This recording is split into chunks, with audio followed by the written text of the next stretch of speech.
Assistant agriculture district agriculture अफसर संजीव कुमार बाबू गोटे report देले कि तार पूर्वजन अर्थात 21 राति ऑफिस ताला भांगी ऑफिस भीतर गोटे कंप्यूटर आउर किसी बहीपत्र ता सहित गोटे वेइंग मेसीन ओजन करने मेसीन आउ गोटे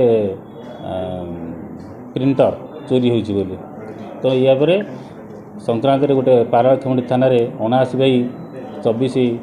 भारतीय दंडविधि आईन 457 380 दफा अनुसार केस रुजु है तदंत करने समय से समस्त जिनिस गुड़िक उद्धार करिछि पुलिस ताकू जबत करिछि से जिनिस गुड़ाक आज सकाळे जड़े आसामी ना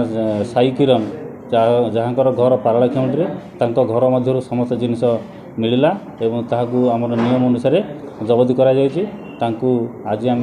आरेस्ट करूँ कोर्ट फरवर्ड करूँ ता यही घटना आउ जन व्यक्ति अंतर्भुक्त अच्छा आम खोजुचु से बर्तमान फेरार अच्छे खूब शीघ्र धर दुई जन एमर तांकर जो कंप्यूटर मॉनिटर तापरे आमर प्रिंटर आ वेइंग मेसीन आउ किछि तांकर विभागीय बही जबत कराई विषय से अन्य कौन घटना इनवल्व अच्छा कि ना यहाँ आमर चली इनक्वारी चली इनक्वारी जना पड़े।